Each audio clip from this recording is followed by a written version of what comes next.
Wendy, and thank you to all my good friends. I'm grateful. I'm grateful for your being here and the honor that you show me. Thank you so much. I think that we all agree that there is in the air an important conversation, and I appreciate being able to be here to have a discussion with you today about elements of spirituality and politics and transformation and nonviolence and Oakland and the United States of America. So thank you.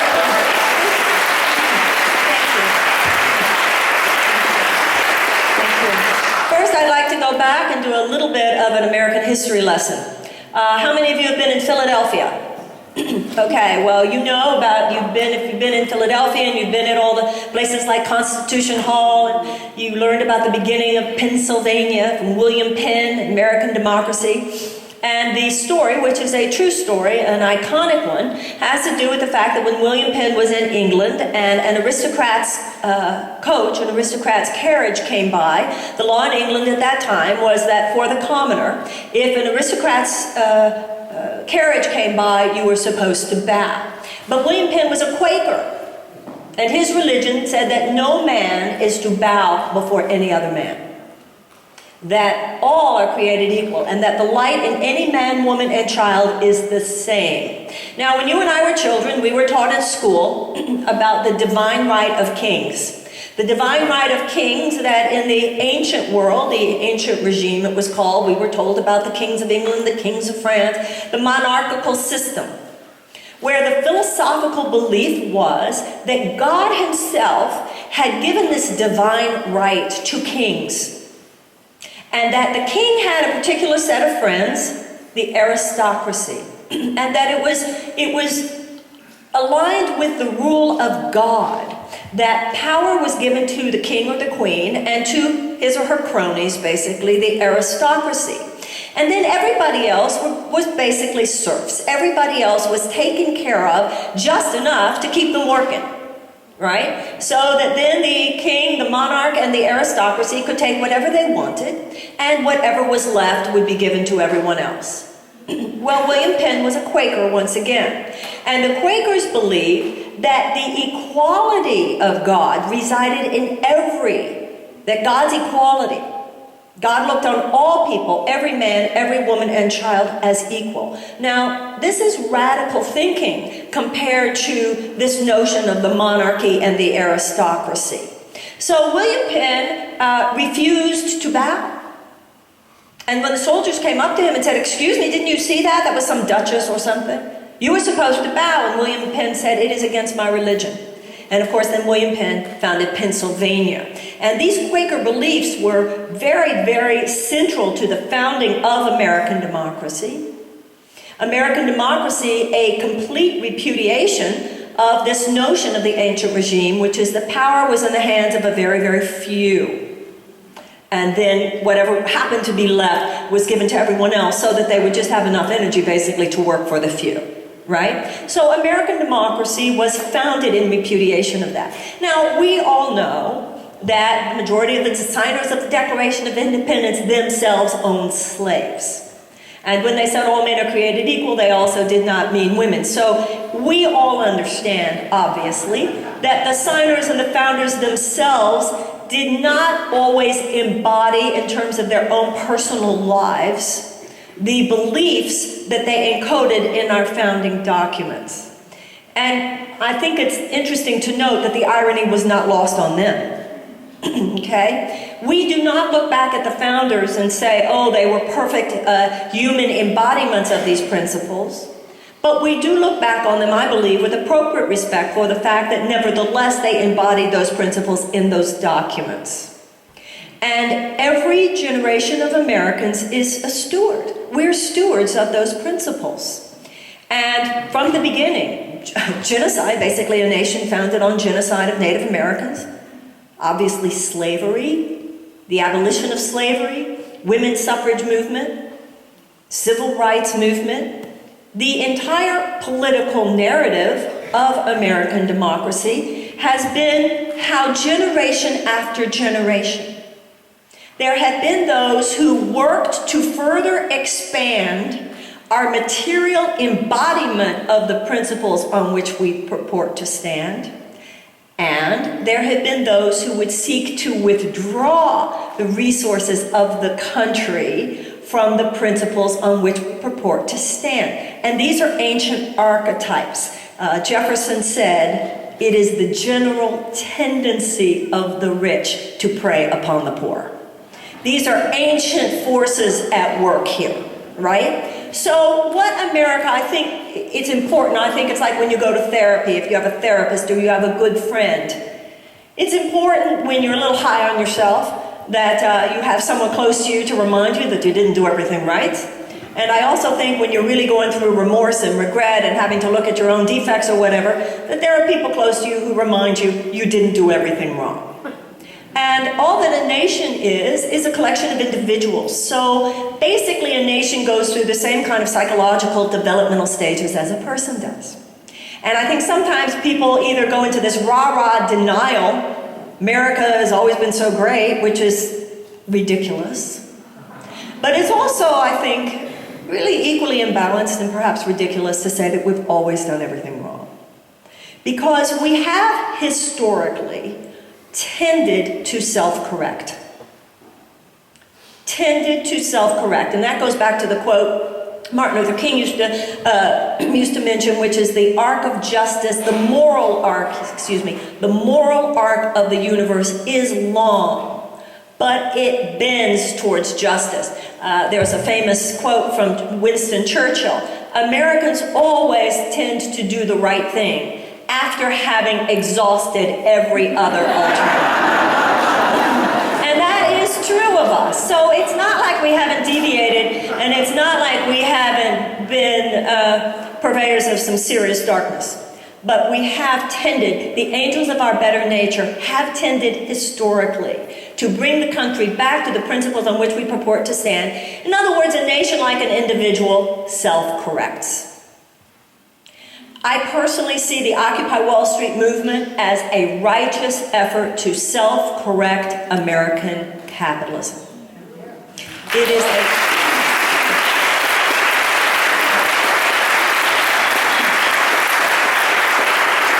Now, just to give you a little perspective on where I'm coming from for the sake of this conversation, because some would not agree with me, perhaps some would not agree with me who are in this room, and that's fine. We don't have to. I personally am not anti-capitalist. And there are many different kinds of capitalism. American capitalism is different, let's say, from German capitalism. To me, capitalism itself is a morally and ethically neutral system. So for many of us, myself included, the issue is that over the last 40 or 50 years, capitalism, American capitalism, has strayed from its ethical center. Now, Adam Smith, the original architect, one of the early architects, of course, of American capitalism, period, said small market capitalism cannot exist outside an ethical center. Now, in addition to William Penn, if you just take finances out of it, so first we're talking pure politics, because remember what we're talking about here, we're talking about politics, economics, spirituality. If you look at it from pure politics, go back to William Penn and this first principle of American democracy: all are created equal.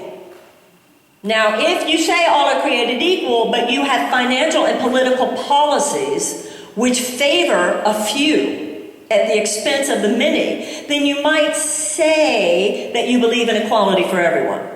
But if you say you believe in equality for everyone, but you hold slaves, that condition's going to have to get fixed.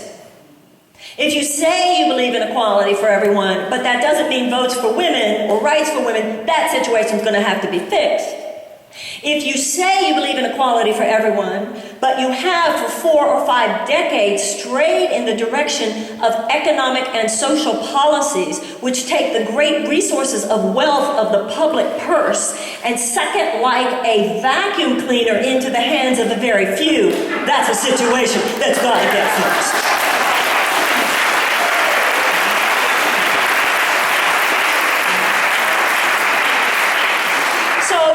We want to start, anytime we go into any situation, and this is a spiritual and transformational perspective, Anytime you go into any situation, no matter what your external equipment or your external resources, when you are at the deepest level of your psyche, of your heart, of your soul, clear who you are and why you are here, to that extent, you are more greatly empowered within that situation. So, in any movement, now we're talking about a major movement here. As we know, what's happened in American democracy? Well, you know, as Louis Brandeis, late U.S. Supreme Court Justice, said, you can either have large amounts of money held in the hands of a very few, or you can have democracy. You cannot have both. So what that would mean, I'm not running for anything, so you don't need to clap. So what that would mean is, if you do have a social and economic and political system which has strayed deeply into entrenched patterns of policy that put large amounts of money in the hands of a very few, then that is a threat to democracy. So if we are here only because we're pissed because it's hard to get a job or pay our college loan, that's one level of identity. But the deeper level of identity that calls forth what Martin Luther King called cosmic companionship, is when we realize we are here as stewards of American democracy. We are here as stewards of American democracy, just like the abolitionists were. We are here as stewards of American democracy, just as the original Americans were. We are here as stewards of American democracy, just as the suffragettes were. We were here as stewards of American democracy, just as the civil rights activists were. And when Martin Luther King made his point on the steps of the Lincoln Memorial, that the civil rights movement was not there asking for new rights. They were asking to cash a check. They were asking for the ability to stand on rights that had already been given. So we are here, if we see ourselves, and this is where the spiritual transformational issue comes from. Because any movement, when you look at the founding of this country, a la the Quakers, when you look at the abolitionist movement, when you look at the women's suffrage movement, when you look at the civil rights movement, what we're talking about, of course, is an idea which did not have the technological power of its time behind it, ideas that did not have the financial resources of the time behind it, ideas which did not have the political resources of that time behind it. But these ideas were more life-producing and life-sustaining, and that is how evolution works. Whether it's the life of a species or it's the life of a political system, ultimately, no matter how powerful and no matter how great the numbers, if it is a system which is ultimately maladaptive for survival, then it will either die or change. So American democracy, we can call ourselves an American democracy all we want. However, if we continue in this direction, which now we have already achieved, right? The largest financial income inequality since 1929. You and I can say it's obscene, we can say it's immoral, we can say it's anti-democratic, all of which is true. But a very, very significant place to dwell within is that as stewards of American democracy, we realize this is unsustainable. If our job as a generation is to bequeath the blessings of democracy to our children, then it is incumbent upon us to make a stand. This is bigger than just, I want my job. It's, I want my country. I want it.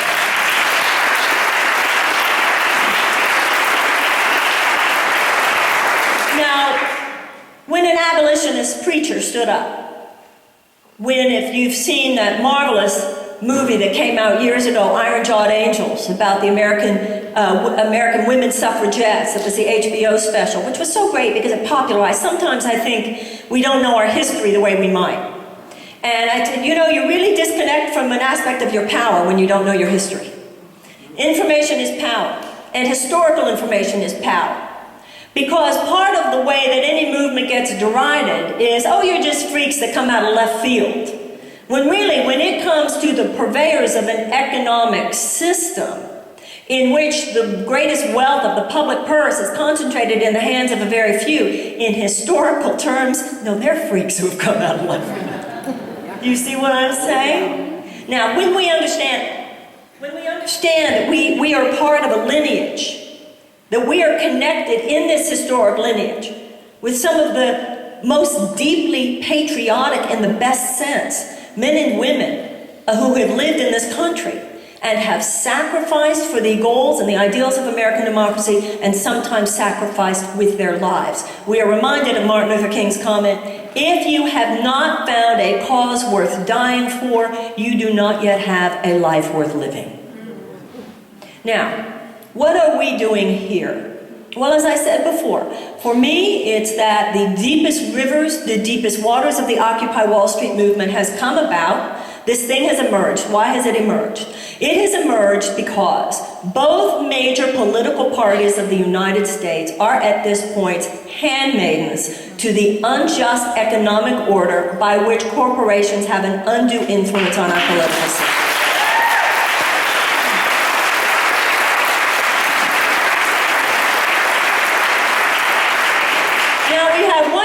Political party which looks at the sometimes astounding amount of human suffering, which is a direct, if not indirect, if not direct consequence of an unjust economic system. And they say, wow, that is really sad. And we just don't think government has any role to play in ameliorating that suffering. So we think it would be great if you have some nonprofits and private charity that could fix that. Well, the response to that is that no amount of private charity can compensate for a lack of social justice. But that's a different story. Now, there's that other major political party.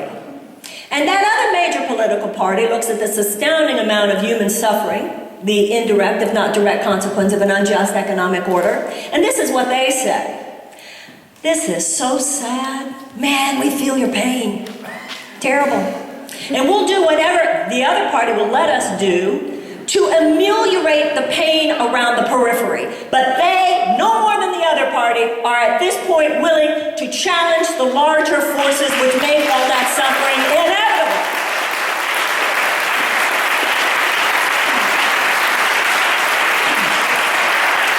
And especially after this last election for president, where so many millions of people, including so many millions of our young people, really thought, well, we can, with the election of the right president, really stand for systematic fundamental change. I think it speaks well of us that we are breaking out of our codependent relationship with the Democratic and Republican parties and saying, enough is enough, we will take it from here.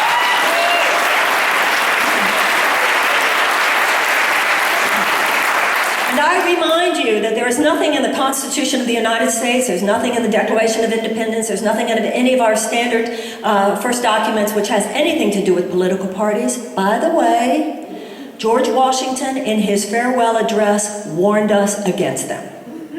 And you might want to look up his talk on the internet, because he talked about the dangers of too much involvement by political parties. But specifically, what we have in this country at this point, which is the dominance of two major political parties. The abolitionist movement came from the abolitionist party. The women's suffrage movement came out of the suffragette party. Social Security came out of the Socialist Party. So in the history of social justice in the United States, vigorous third-party involvement has been extremely significant. The unholy alliance between both Democratic and Republican parties, which began in earnest in the 1960s to keep vigorous third-party involvement, a la Ralph Nader's inability how the debate commission, which is nothing more than Democratic and Republican operatives not allowing Ralph Nader to be part of the debate in 2000 is an example. Why is it that in a country like Russia versus a country like the United States, we will have 14 brands of toothpaste and only 2 political candidates? I'll take the country that has 2 brands of toothpaste and as many brands of presidential candidates as the people see fit to listen to. So we as stewards of American democracy, because in our Declaration of Independence and in our Constitution, what the founders said in that radical philosophical perspective that they imbued into those documents, that the governance of this country would not be put in the hands of a president who was a monarch, would not be put in the hands of a group of people, cronies, right, which used to be called aristocracy, is now corporatocracy. It's still the same archetype around again, the rich guys who surround the king and have access to the king. It's no different, really, all right? So what the founders said was that every individual, this is radical. It was radical then, it is radical now. And that is why the founders said we must have public education, and that's why they said we must have a free press. Because the founders, Jefferson and others, said we must have free public education because the average citizen in whose hands we are placing the power of governance, they need to have education in order to have adequate critical thought processes. And they need to have free speech and freedom of the press in order to have the appropriate information. So it wasn't just that you should get an education because we think that you deserve an education. It wasn't just that you will have a free press because we think you deserve it. It was you must have an educated mind and you must have a free press in order to perform your function as the steward of democracy. Are you with me? So this idea that it is each and every one of us. Now, if you instead have 2 major political parties who are, for all intents and purposes, basically squeezing out the voices of almost anyone else as a serious candidate for public office, and you have a system, particularly since the rather sinister decision of the Supreme Court called Citizens United, which gives corporations unlimited ability for anonymous contribution to the lobbying efforts that surround these candidacies, what you have in effect is a political system that performs as little more than a handmaiden to the corporate order. As I said before, it is time for the people to stand up for the larger arc of American democracy, which in policy terms, I believe, would mean total public funding of all political campaigns.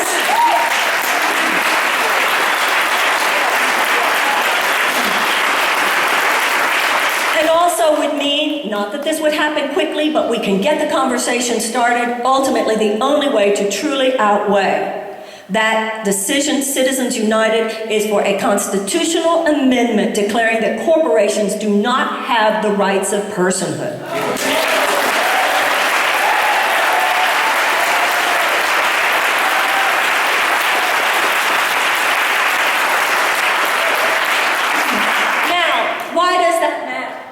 Well, because a corporation of itself, quite simply, has no soul. Now, as I said before, but I mean that very seriously, and please let me explain what I mean by that.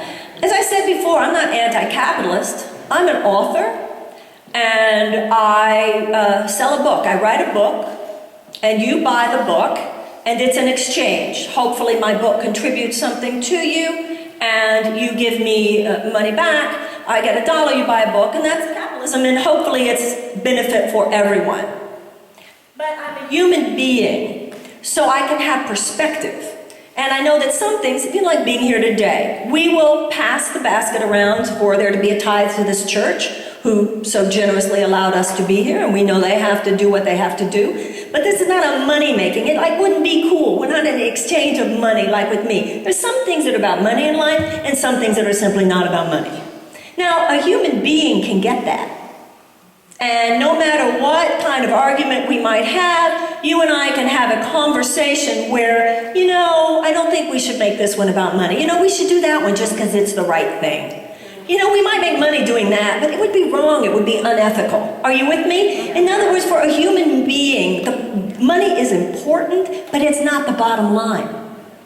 For an ethical human being, money is important, but it's not your bottom line. Being a person of integrity is the bottom line. Being a person of character is the bottom line. Being a person of values is the bottom line. Taking care of your children is the bottom line. Having some humanitarian values is the bottom line. Money is not the bottom line. Now, a corporation, by definition, money is the bottom line. Okay, so a corporation, by definition, the short-term economic gain of the stockholders is the bottom line. Now, that of itself has a place within certain businesses. But the United States of America is not a business. We put our children first. We do not want blood money, not those of us who know that the soul of America is as important as our money. And so this country should not function as a business. That's the point. It's not a business. So traditionally, well, not going back too far, but even Abraham Lincoln warned us after the Civil War. He saw the rise of corporations. There's a speech I put in my book about this, Healing the Soul of America. There is the quote from Lincoln about the rise of corporations during the Civil War and how it made him afraid for American democracy. We know, of course, Eisenhower, as he left the White House, warning us about the military-industrial complex. These things are extremely significant. The military-industrial complex is a perfect example. Before World War II, we had no standing army. Roosevelt had to go put one together. He went to Detroit, where I lived for a long time, and he said to the automobile makers, all right, we need tanks and we need planes and we need them fast. And the car makers in Detroit at that time said, well, Mr. President, we hear you that you need tanks, and we hear you that you need ships, and we're the big industrial manufacturers. We hear you that you need ships and planes and tanks, but we'll do our best. We got to do that and sell cars. He said, no, you don't understand. You won't be selling cars till this is handled. And that's because at that time there were things that had to be seen as more important than sales. All right, now, we had no standing army before World War II. After World War II, we felt a standing army was necessary. And just as Eisenhower said, you want to be careful about the military-industrial complex, because what has happened now is that building tanks and building ships and building bombs, etc., is not just something placed at the disposal of a country which might at some point feel that military action is necessary.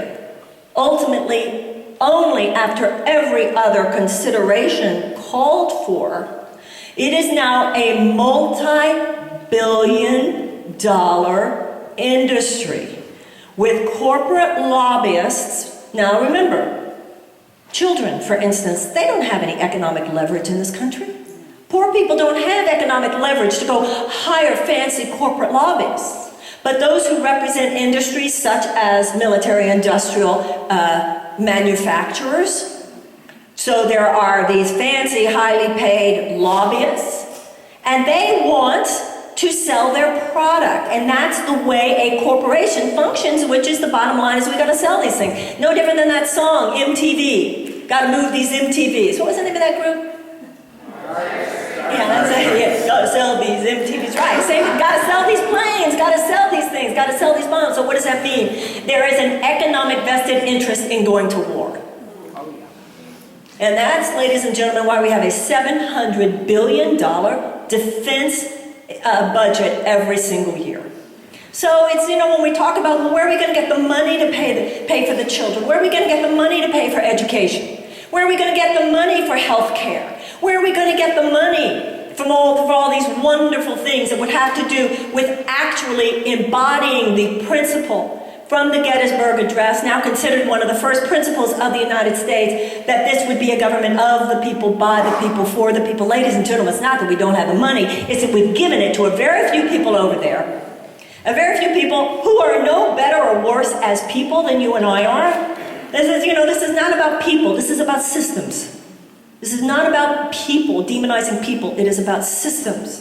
And if you have corporate subsidies the way we do, corporate loopholes the way we do, and tax cuts for the very rich the way we do, then of course there's not enough left for everyone else. And as I said before, that's why we're here.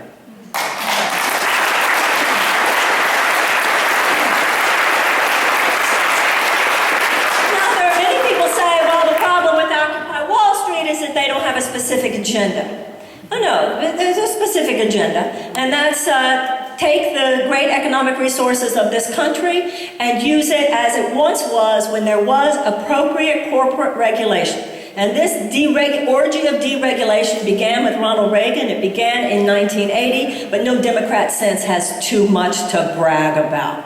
Because the truth of the matter is that while in some cases, not all unfortunately, the Democratic Party has slowed down the orgy of deregulation, it has never made a serious effort to stop it. And that's sad, by the way, for a lot of us, but that's a fact that I think many people are facing now.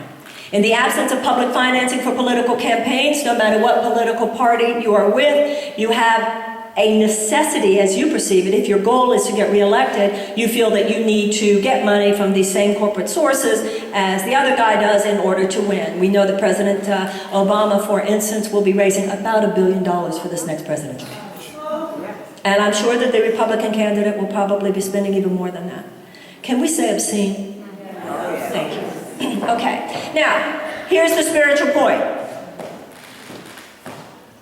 Just like the abolitionists, just like the suffragettes, just like the civil rights activists, they have the power.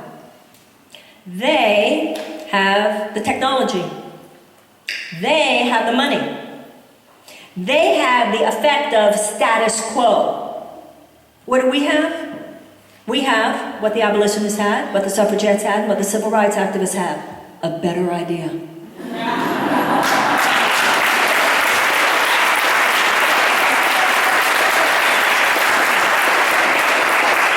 have that which is the only sustainable option for American democracy. Because just like a species, a political or social system, any system just has an evolutionary arc, just as a species does. If your behavior is maladaptive for the survival of the system, no different than if it's maladaptive for the survival of the species, you will change or you will go extinct. And I think what many of us feel, and this is much bigger than whether or not we get a job or we get our loans paid, this is very, very serious stuff. If we do not course correct, if we do not take the basic behavioral patterns of American democracy at this point and move them in a direction that is more adaptive for the actual sustainable functioning of American democracy, we will lose that thing. And for us, for our children, for our grandchildren, and I believe for the world, that would be a tragedy. That would be a very sad thing. And the fact that we've been around for over 200 years in historical terms is not even very long. So how do we do this? As I said before, they have the power, they have the money, they have the this, they have the that. And it's already playing out the way it's always played out. You know, what did Gandhi said? First they laugh at you, first they ignore you, then they laugh at you, then they fight you, then you win. Now, Occupy has certainly been laughed at.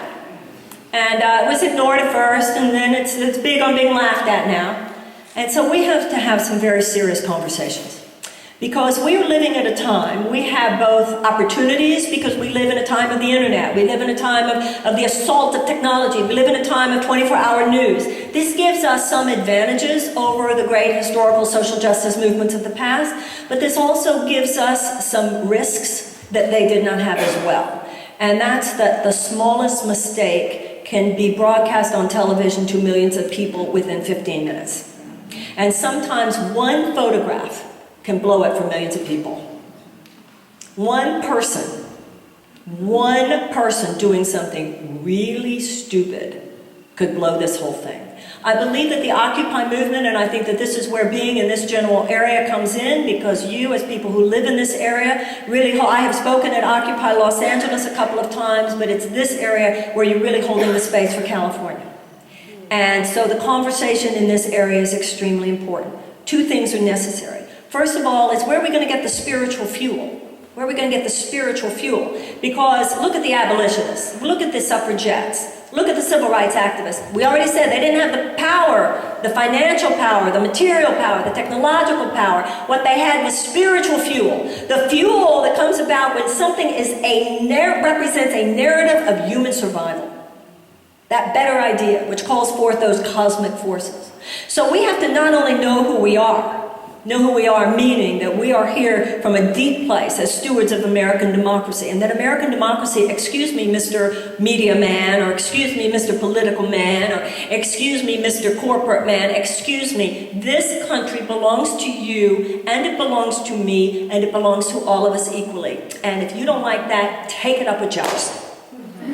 It's just the way it is. So no matter what you say that would tempt me to believe otherwise, that's simply not the case, right? So we've already talked about how we are here realizing that we are part of a historical lineage. But what is our power, okay? If you're talking about your power being in anything other than the deep moral validity of your argument, then you are not carrying with you the cosmic resource that will enable you to transcend the normal externalized powers that would otherwise hold you back. In other words, the only way this movement will work is if it works on the fire of the miraculous. And that is what the fire of the miraculous is. Because miraculous has to do with a shift in thinking, where you are not delayed, you are not waylaid, you are not tempted by the false thinking of your time.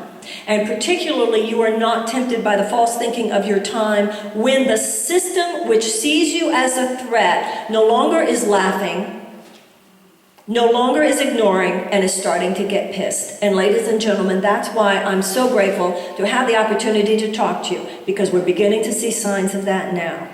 When Mayor Bloomberg basically took the attitude and occupied Wall Street in New York, okay, almost like this paternalistic, you've had your fun, we got your message, go home now. Excuse me, Mayor, the Constitution of the United States does not say we can protest for 6 weeks.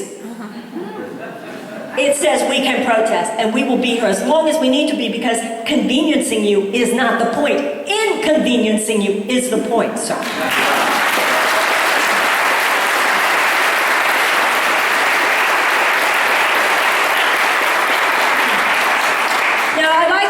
Read you a little bit from Martin Luther King's Principles of Nonviolence. Gandhi, of course, Mahatma Gandhi, the statement of nonviolent principles, when Mountbatten said to him, "Little man, what do you think, we're going to just give you India?" And Gandhi responded, "Yes."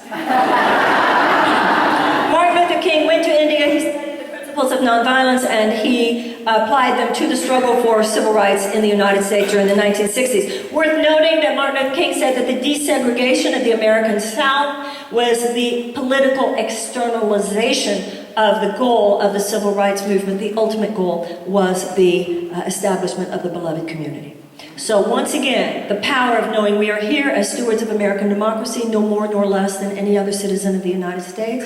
Number two, we have the power for this to occur because the power of a great sustainable idea is actually more, at the end of the day, more powerful than any external force.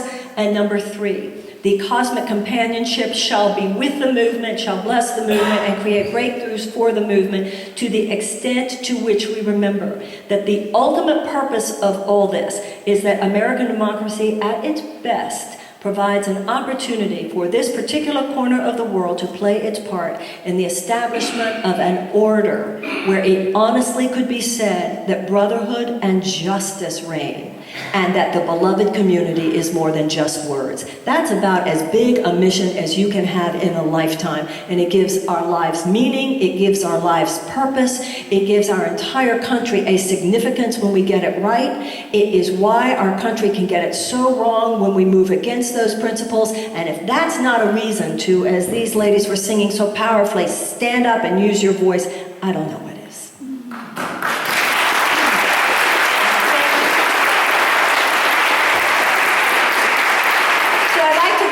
Some of these principles. I think a lot of times this conversation about Occupy, when you say things like it should be peaceful, it should be nonviolent, I feel a slogan in the movement should be keep it smart, as in let's remember the history here, let's not be anti-intellectual, let's not be, even if you feel you're anti-capitalist, let that rest on a valid financial argument rather than some new knee-jerk position. Keep it smart, keep it peaceful, keep it growing.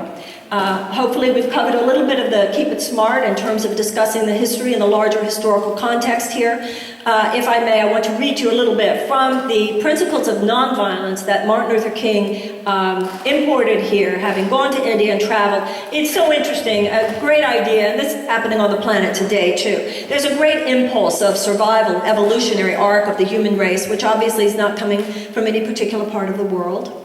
It's not coming from any particular ethnicity, sex, sexuality, or religion. It is coming from deep within the deeper waters of the human race. Now, that has always been true, even though Martin Luther King went to India. Gandhi himself said that one of the greatest influences on his thinking was Thoreau. So, you know, the ideas up in the evolutionary arc of human thought is so fascinating, and of course it never is relegated to any particular part of the world. Okay, number one, and many of these people here will say, oh, I know that, but I think when it comes to spirituality, and I know this definitely in my own life, I see this very clearly in my life, not whether it's in terms of our personal journey or our collective journey, it's very easy sometimes to say, oh, yeah, I know that. But that's something the ego will often say, oh, I know that. Yeah, you know that. But do you know that? Do you know that? And did you practice it? Which is a constant, and that's why just as John Adams, early president of the United States, said that he hoped that July 4th, I always feel on July 4th it's important that we have not just a mindless holiday, as is usually the case, but a mindful holiday. And John Adams said that he hoped that July 4th would be the day every year when Americans would revisit and study once again these first principles of American democracy. Same is true with the principles of nonviolence. They are worth revisiting. Number one, these are as Martin Luther King proclaimed them. Number one, nonviolence is a way of life for courageous people. Well, that's a big one because it means it's not just we want to be nonviolent in terms of the Occupy movement. It means that, as Gandhi said, the end is inherent in the means. Everything we do is infused with the consciousness with which we do it. I come from the 60s generation. We were angry peace protesters. So we were able, and I think that that generation deserves the credit that it has achieved, and that is for stopping a war. It stopped a war, it did not create peace. And at this point, we are realizing that war is the absence of peace. Peace is not just the absence of war. That was a mistaken thinking at that time. If we stop the war, we will have peace. Martin Luther King talked about two kinds of peace, negative peace and positive peace. Negative peace is where there's no externalized war or violence, but there's an underlying tension and anxiety. Positive peace, he said, can only be built in the presence of justice and brotherhood. That's why during the 1990s, when I wrote my book, Healing America, there was a lot of talk about how America was at peace at the time, and I felt very strongly, and I said in that book, doesn't that really have to do with where you live? A lot of people, when 9/11 happened, talked about what a shock and surprise it was. And I think for the most conscious observer, it was indeed, of course, a shock. It was indeed a tragedy. But a surprise, you might have tried reading the paper for a few months and years prior to that day. Nonviolence is a way of life for courageous people, so what we know now, if the end is inherent in the means, if angry people will not bring peace to the world, that means that we have to be as vigilant regarding our personhood as regarding our political activism.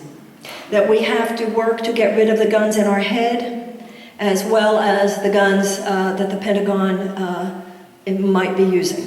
It's not easy. Sometimes people say, well, what should we do? Should we be working on our personal growth or our political activism? And it's very clear to me, both and.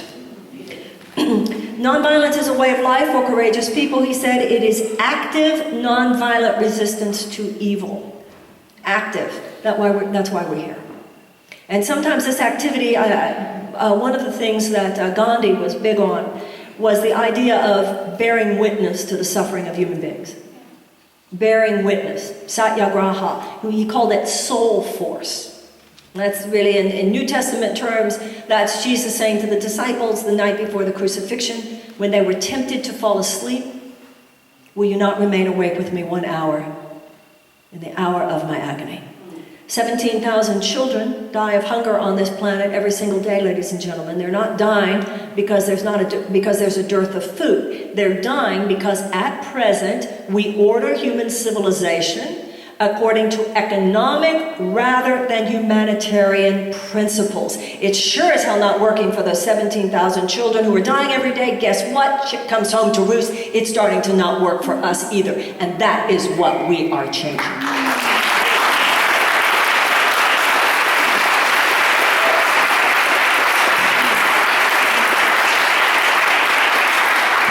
Of course, that we are not just seeking a course correction for American democracy, we are seeking a course correction for the human race. Once again, it's not just about political externalization, it is about the establishment of the beloved community. Why should we make humanitarian principles the bottom line as opposed to economic principles? Because people suffer otherwise, and that is reason enough to a person who has a soul. And that's what I meant. That's what I meant by you don't want a corporation running things because there's no conscience that you can reach out to. If it's a human being, I can go up to you and we can talk about, well, you know, you and I could do this project. We could both probably make $1,000 if we did that. But I could say to you, or you could say to me, you know, we really got to think about whether that's the right thing to do. And then, no matter what our politics, no matter how much money to be made, our conscience and our ethics gets to come in. And one of us would say to the other, you know, you're right, let's not do that. And that is what should govern a nation. That level of thinking, as opposed to an economic order where, by definition, the system which has the final say is always that, which puts money at the bottom line, even when sometimes people within that system and working for that system can be the nicest people in the world. Okay? All right, it is active nonviolent resistance to evil. The active part I love. I gave a tea at my house yesterday, and it was for a woman who wrote a book about women in Afghanistan. And the conversation had to do with the fact that as the United States leaves Afghanistan, what's going to happen to these women? Very important topic for anyone who cares about the treatment of women. It was very interesting. I had this nice tea at my house, and I made it all real pretty, and I had roses all over, and I had tea, and I had tea sandwiches. But it was interesting to me how many women RSVP'd on the day of the tea. Hurt my knee. So sorry, would have loved to have been there. And it was so interesting. It wasn't that many of them. We had a wonderful tea. But I know these women. And I know what happened. They knocked into, I don't want to have to spend the day thinking about women under the Taliban. It's uncomfortable. So, I love this. Active, nonviolent resistance to evil. So I acknowledge all of you for being active here today, by the way. Okay. It is assertive, spiritually, mentally, and emotionally. Assertive. I love that. You know, Martin Luther King said, we are externally, physically passive, but we are spiritually active. I think this is also a particular issue for women, you know, because we historically are stopped quicker being embarrassed. And let's go back to cellular memory of witch burnings, etc. We have a cellular memory of a time in which a woman spoke up and was liable to be burned at the stake. Right? So what that means is, if you look, men are not, we have a conversation, and I say to you, or someone says to you, well, I think that's just silly idea. A man, this is general, but a man is more likely to say, so think it's silly. I don't care, it's my idea. A woman, all kinds of stuff comes up like, oh, maybe I appeared stupid, I'm embarrassed. Maybe I won't. Now, Gloria Steinem is great on that topic. She says, first of all, before I tell you what Gloria said, they actually did a sociological study, and I think this is very significant for women, because if you are in a situation, it could be a dinner party, it could be a business meeting, it could be a political thing, and somebody says, we can make a lot of money doing this, and the woman says, yeah, but I mean, is it really right for us to do that? I mean, those people were just thrown out of their houses or something. Now, some people at the meeting might say, what, are you like going to those seminars again or something? You know, I mean, that's just like ridiculous. What are you, like spending too much time in California? What we know sociologically is that even one person, one other person, male or female, who pipes up and says, actually, I agree with her, I think she has a point, will change the entire system. Course in Miracles says there's no force greater than an agreement between two people. So to me, assertive, don't shut up.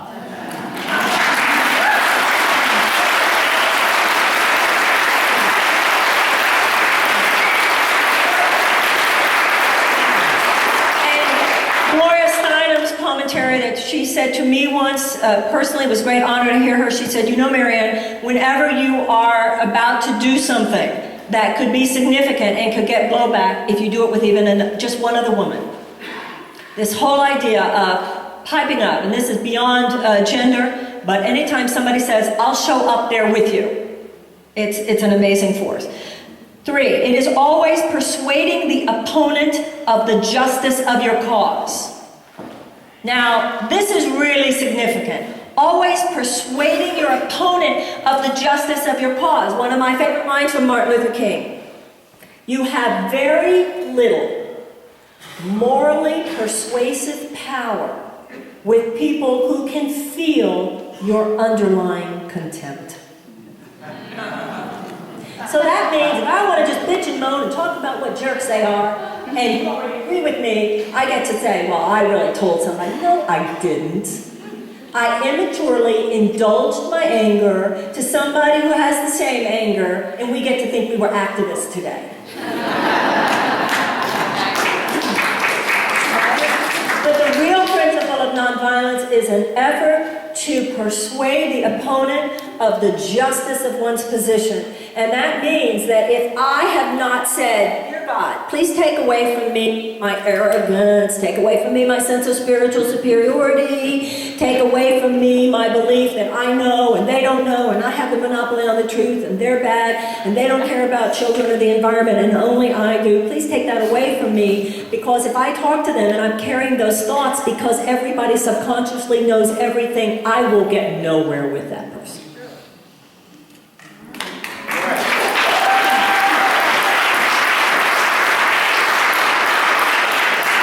Nonviolence seeks to win friendship and understanding. You know, Occupy Wall Street, I mean, there are a lot of beautiful signs.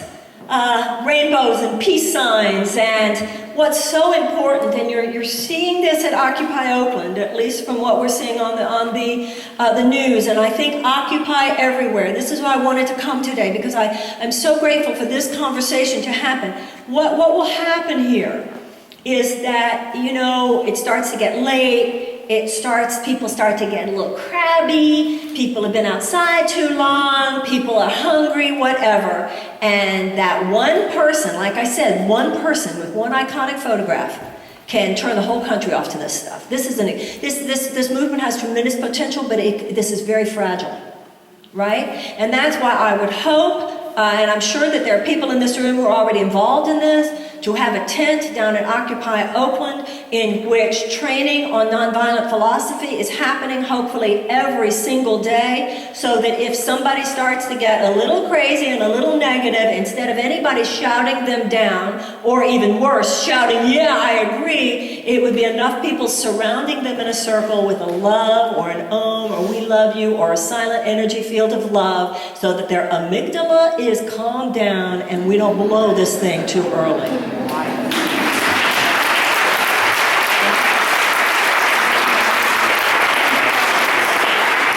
The end result of nonviolence is redemption and reconciliation. Wow. I mean, did Gandhi and Martin Luther King go for it? Redemption, ladies and gentlemen. That's what we're really out for. We're out for the redemption of the United States of America. We're out for our own redemption, and we are not seeking to humiliate people. A nonviolent activist is not out to humiliate anyone. This is not about personally demonizing anyone. This is standing up, telling truth to power in regards to unjust political, economic, and social systems. We are not here to see anyone humiliated. We are here to seek the entire psyche of the United States redeemed and returned to its moral center. In fact, it says the purpose of nonviolence is the creation of the beloved community, which I already mentioned. Nonviolence seeks to defeat injustice, not people. Nonviolence holds that evildoers are also victims. Nonviolence holds that voluntary suffering can educate and transform. Nonviolence willingly accepts the consequences of its acts. Nonviolence accepts suffering without retaliation. Nonviolence accepts violence if necessary, but will never inflict it. Unearned suffering is redemptive and has tremendous educational and transforming possibilities. Suffering can have the power to convert the enemy when reason fails. Nonviolence chooses love instead of hate. Nonviolence resists violence of the spirit as well as of the body. That means that we must be very careful with our words, because how we talk is as important as what we do. Nonviolent love gives willingly, knowing that the return might be hostility. Nonviolent love is active, not passive. Nonviolent love does not sink to the level of the hater. Love for the enemy is how we demonstrate love for ourselves. Very Course in Miracles that. The Course says whenever you are having an attack thought about anyone, imagine that a sword is falling down on their head, but know that it's not just falling on them, it is falling on you as well. Because ultimately we realize metaphysically there is no out there. Now, that does not mean you do not tell truth to power. But people hear us, the metaphysical concept here is that people hear us on the level that we speak from.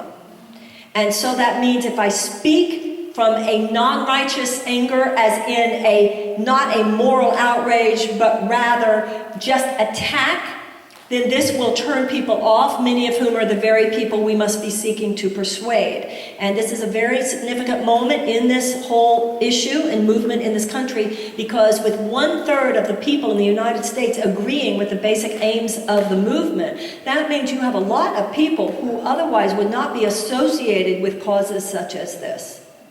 So this is a time to be very flexible and to have a very great heart. Now, some people from the higher consciousness community think that any political activism is negative because it creates an us versus them. That is not correct at all. There's nothing spiritual about, or there's nothing unspiritual about yelling fire if the house is burning. There's nothing unspiritual about addressing the suffering of human beings. So it's not about not calling injustice and systems of injustice on its own hypocrisy or on its own wrong-mindedness. As long as we remember, this is not about demonizing individuals. Nonviolent love does not sink to the level of the hater.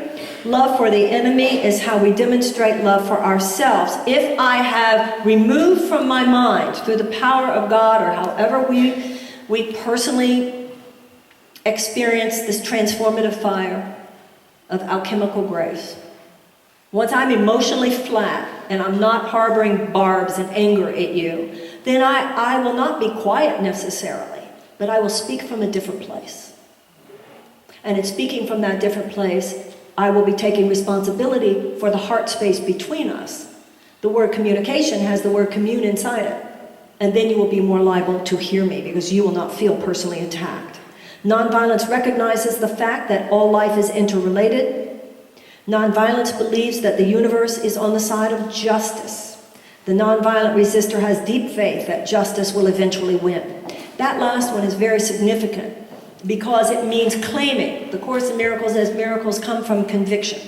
It means claiming the absolute realization that because a course correction in American democracy at this time, or more specific, well, you can't, they're so interrelated and intertwined at this time, a course correction in American democracy and a course correction in American capitalism have become almost one and the same in this context. Standing on the notion that this will ultimately occur, because it is the only sustainable option.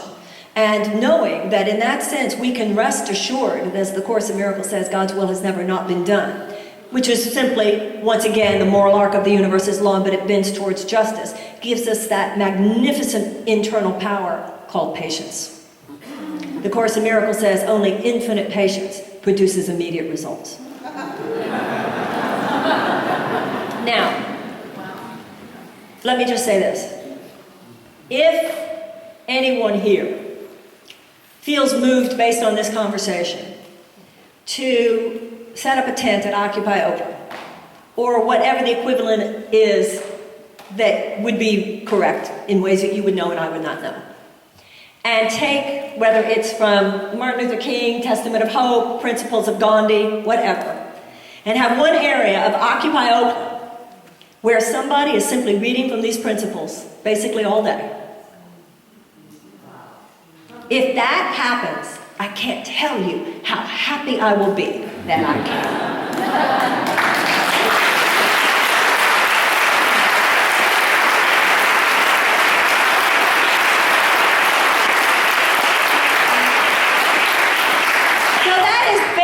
The points I was hoping to make in order for us to discuss.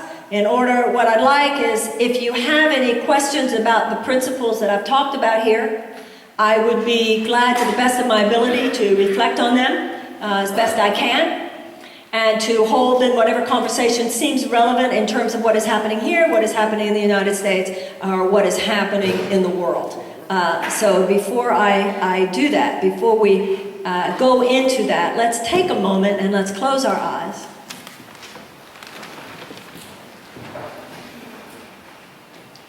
And let us feel in our hearts, not just in our minds, but in our hearts, the gratitude for the blessings of freedom. And in this moment to remember that despite problems in this country and despite the things that have occurred in this country, we are so lucky compared to people living throughout this world in conditions that are truly those of horror. And we accept the profundity and the power of the fact that as citizens, we are stewards of the principles of freedom and democracy. That the great forces of government and finance are placed in the hands of every generation. And the power of this country can bless, or the power of this country can withdraw its blessing and even harm. And we take that very seriously. And we grieve for the ways in which our country has strayed ever from its own highest principles. And in our hearts, as stewards, we atone.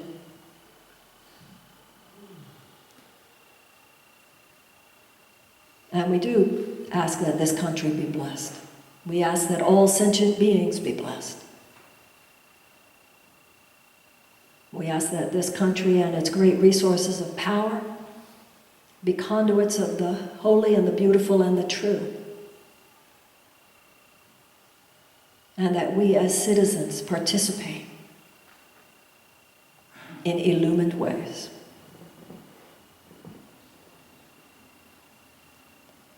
We ask that our own cynicism, anger, frustration, pessimism,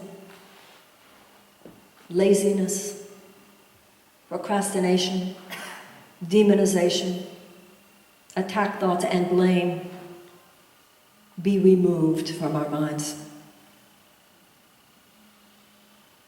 Dissolve, that we might rise up in the greater glory of power, strength, patience, intelligence, elegance, sophistication, courage, strength, commitment, that we might be the people we are capable of being, that we might do those things we are capable of doing, that on the day we die, we can honestly feel, I did pretty good. Yeah.